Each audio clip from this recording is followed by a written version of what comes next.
Daesh. Zagros, il est où Fourat? Retour vers l'Amérique. Oh non, Botan est parti, Fourat est parti. Oh mon Dieu.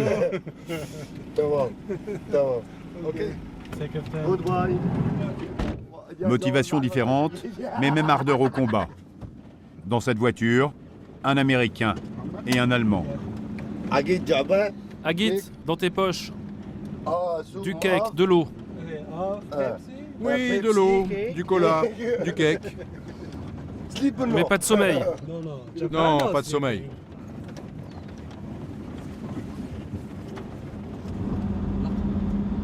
Souvent, les combattants étrangers ne savent pas où ils vont.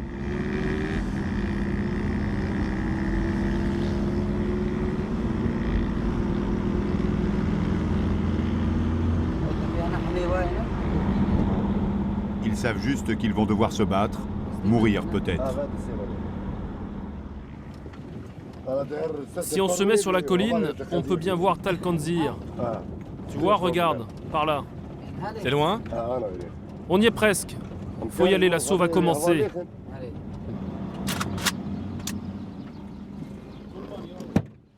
Ah, camarade Wally. On est resté un peu au QG. Et puis on est venu directement ici.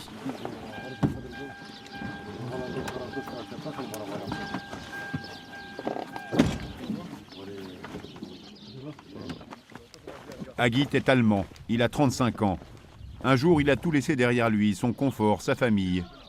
Et il a débarqué ici sans comprendre un mot. Mais où qu'il aille, il est accueilli en frère.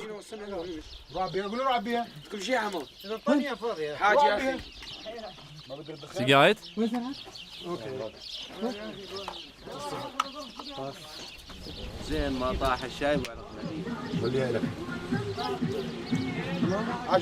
Excellent, merci. T'en as un autre? T'es sûr, il t'en reste un? Donne. Non. Il te donne, tu me donnes. Comme ça, on consolide les relations syro-allemandes. Non. Mon ami. Moi aussi, je te dis mon ami. Il a dit non.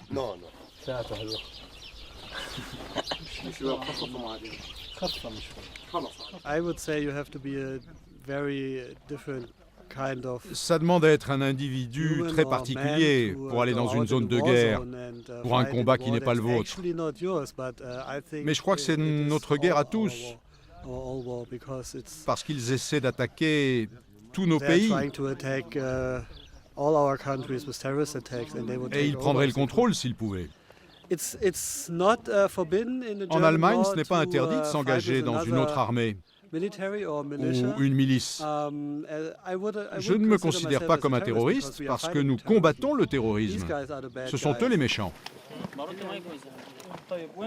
Où il est, Assad? Tu étais au front hier? Tu restes ici aujourd'hui, va au poste. Ayam, tu restes.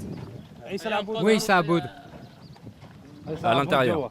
Jamoul, que Dieu vous garde. Allez, chacun à son poste.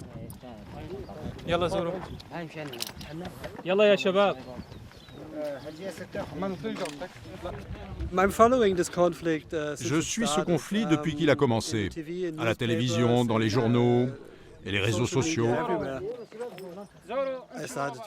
Et ça m'a mis vraiment très en colère. Alors j'ai décidé de faire quelque chose, et voilà, je suis là. Parce qu'avant, vous étiez soldat, vous étiez dans l'armée. Je ne veux pas parler de mon passé militaire, je ne donnerai aucun détail à ce sujet.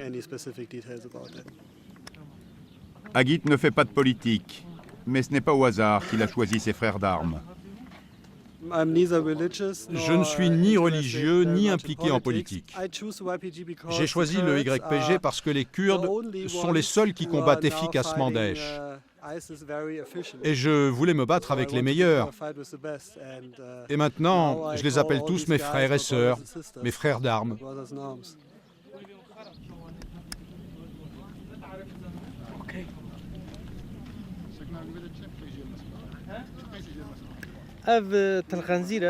Là-bas, c'est Talkandzir. C'était contrôlé par le YPG avant. On l'a perdu après une grosse attaque. Daesh le contrôle maintenant. Après avoir perdu Kobané, Talhanis et Tabarak, ils ont mobilisé toutes leurs forces pour attaquer la région d'Al-Jazira. Nous avons été contraints de mener cette opération pour stopper leur attaque. C'est une opération conjointe des unités kurdes du YPG, des forces assyriennes et des brigades arabes de l'armée syrienne libre. Ils veulent les encercler par derrière. L'objectif est de les ceinturer et les liquider tous.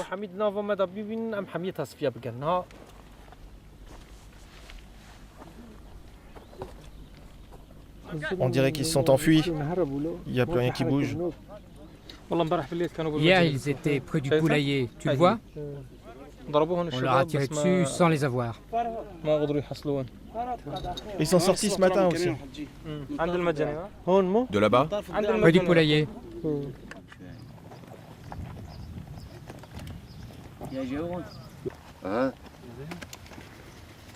Walid. Walid, c'est un Walid. Oh, Walid.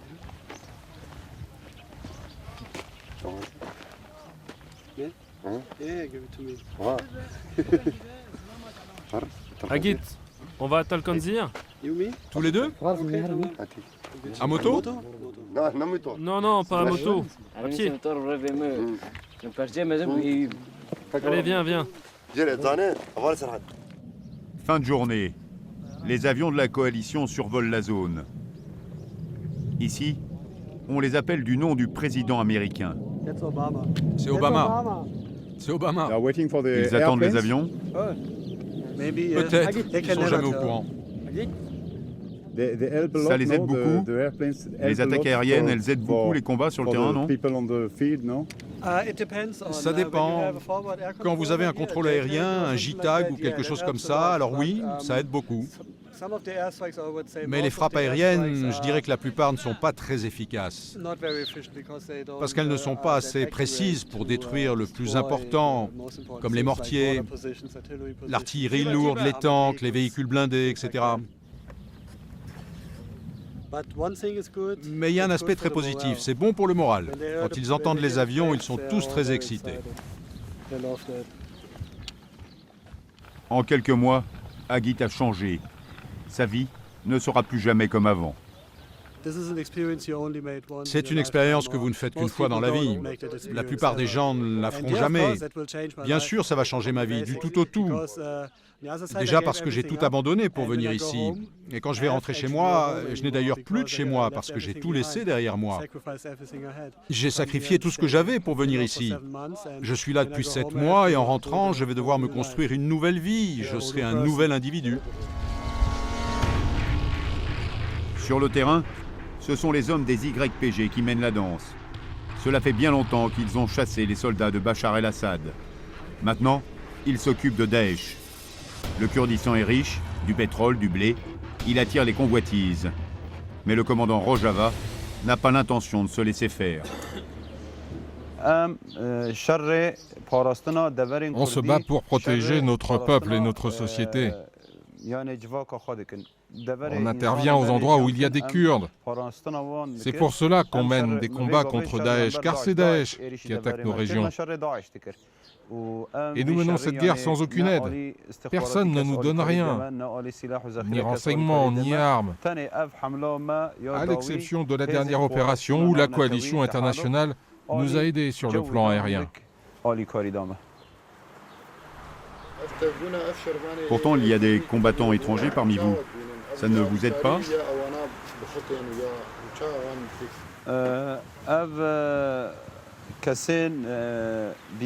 Les étrangers qui nous rejoignent, ce sont des gens qui croient aux notions d'humanité, de démocratie et de droits de l'homme. Pour eux, les droits du peuple kurde sont légitimes. C'est pour cela qu'ils viennent nous aider. Ils n'appartiennent à aucune organisation étatique, ils viennent de leur propre chef. Comment les voyez-vous, ces étrangers? Ils sont forts, expérimentés?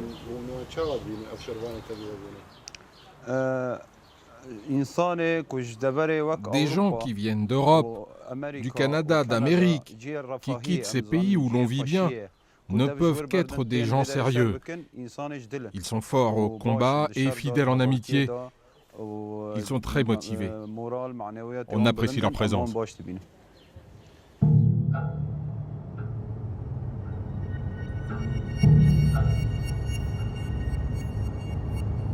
Les Kurdes syriens aimeraient obtenir plus d'aide, un soutien massif de l'Occident, car ils manquent de tout, d'armes, de munitions.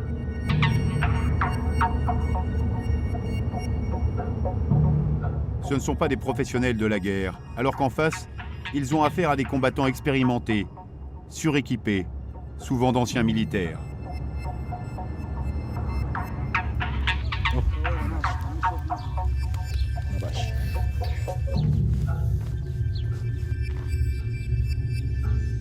Dans un village tout juste récupéré, le groupe de William vient de tomber sur un poste de commandement de Daesh.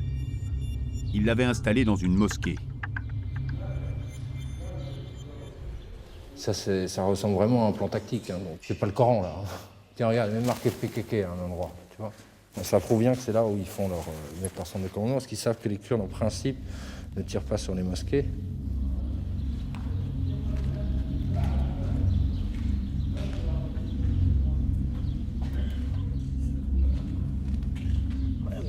Ils sont malins, ces gens. Mais tu sais, ce sont des cartes aériennes aussi. C'est Mabrouka, ici? Roche. Hein? Va voir. Oh la putain de sa mère.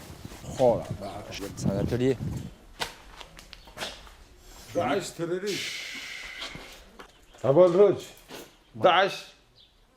Terroriste. Ouais. Ah ouais. Ceci dit, on en fait aussi des mines. Donc,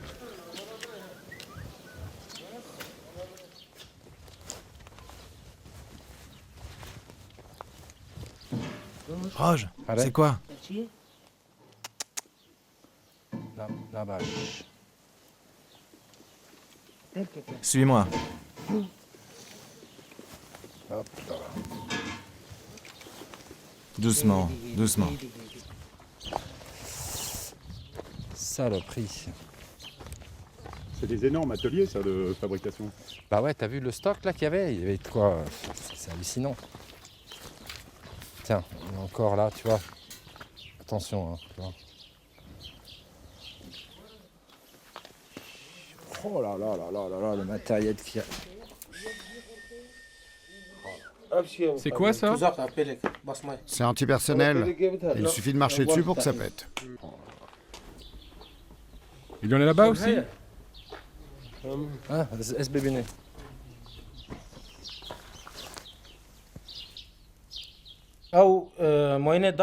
Ce sont des mines laissées par Daesh. Daesh les stocke chez les civils.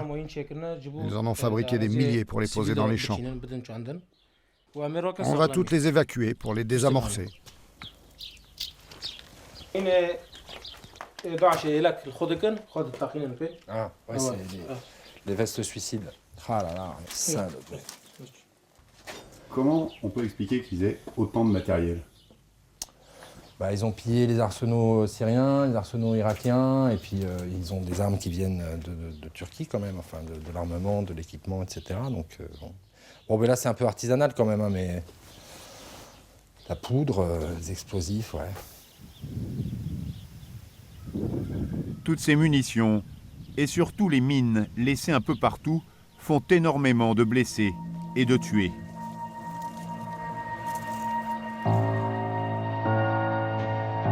À Tal Tamir, les rues sont toujours désertes, les maisons fermées.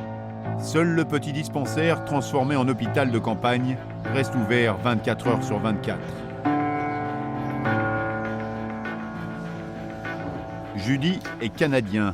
Il n'est pas venu pour se battre, mais pour soigner. Docteur, une nouvelle intraveineuse? Oui, la même chose et sur la même main. La même main? Oui, car l'autre main est touchée. Mohamed, mets ça. De l'eau, je n'arrive pas à respirer. Attache-le depuis l'épaule et ensuite mets-lui la main comme ça. J'utilise quoi? Un bandage. Ok. Siwar. Ouvre-lui les yeux. Maintiens-le éveillé. Docteur, il y a ça aussi, regarde. Ça, c'est rien. C'est prêt pour l'autre veine. Un mercenaire viendrait pour des raisons purement économiques, pour l'argent.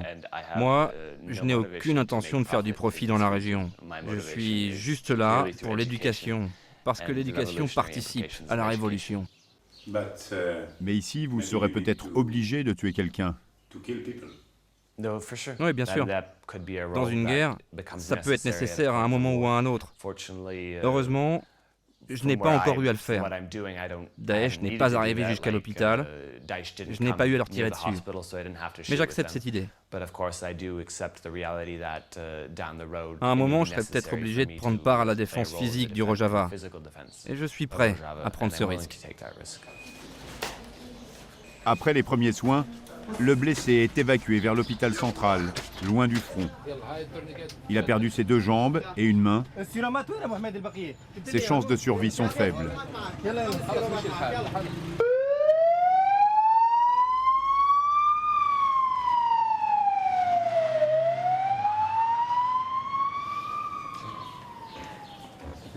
C'est difficile, non? C'est un des pires cas que nous ayons eu. L'autre jour, on a eu un blessé qui n'a pas survécu, parce qu'il était touché à la tête et au torse. Il saignait de partout. Et celui-là, il a une chance de s'en tirer. Je ne sais pas si elle est grande, mais c'est possible. La guerre n'est pas terminée ici. Non, le principal problème, c'est les mines. Les gens s'en approchent sans faire assez attention. Pourtant, ils savent que c'est piégé ici. Il suffit qu'ils défoncent une porte et ça explose. Voilà comment ça arrive.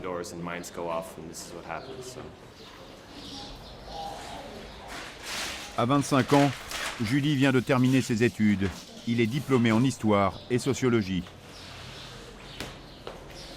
Je dirais que la plupart des combattants qui ont rejoint le YPG sont dans une logique de bien contre le mal.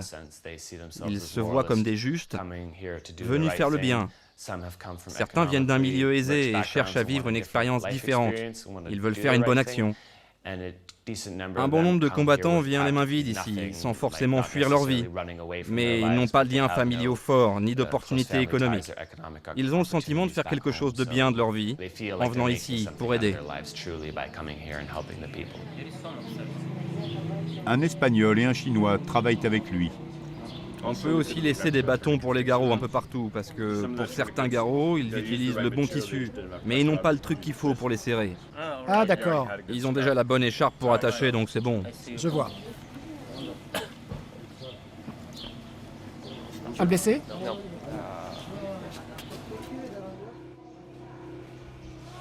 Amor est le plus jeune. Il a tout juste 18 ans, mais a déjà des opinions politiques bien ancrées. La révolution, c'est surtout pour ça qu'il est ici. Comment vas-tu?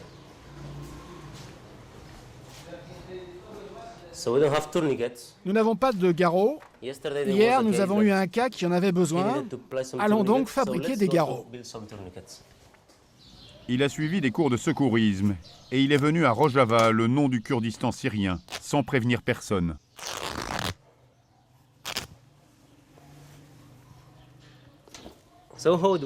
Alors, comment ça marche?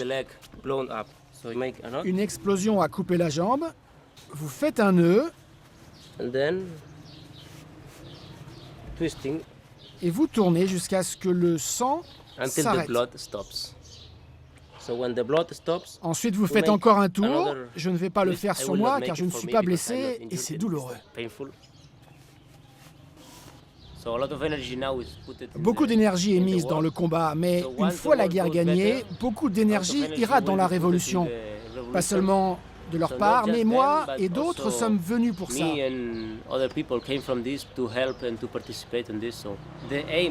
Les objectifs que les gens de Rojava veulent atteindre sont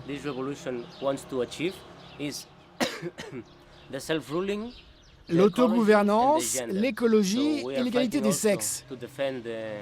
Nous combattons aussi pour défendre la révolution, les changements sociaux qui pourraient arriver.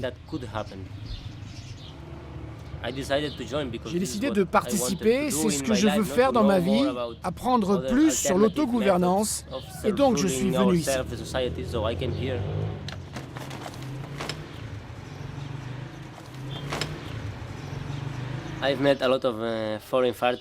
J'ai rencontré beaucoup de combattants étrangers.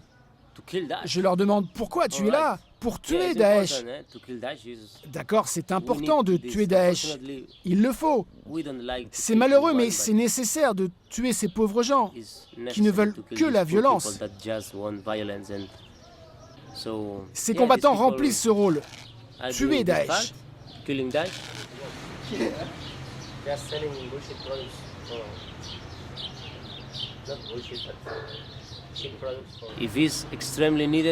Si vraiment c'était nécessaire, je porterais peut-être une arme. Salut. Je porterais une arme pour les tuer, mais pas pour le moment.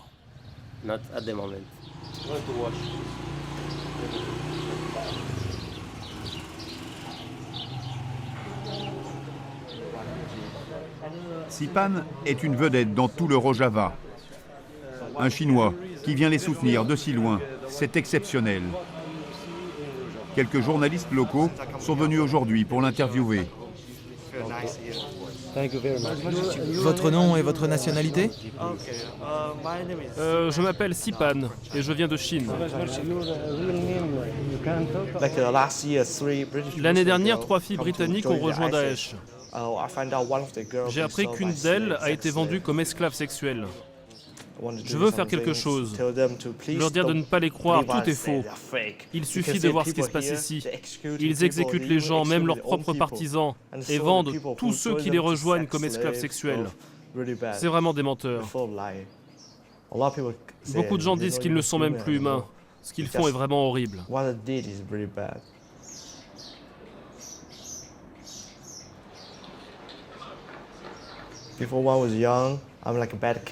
Quand j'étais jeune, j'étais un fauteur de troubles, un mauvais garçon. Je ne veux plus être cette personne. Je veux faire quelque chose. Et ici, j'ai vu que les gens avaient besoin d'aide, alors je suis venu. Quand Sipan est arrivé, il est tout de suite parti se battre.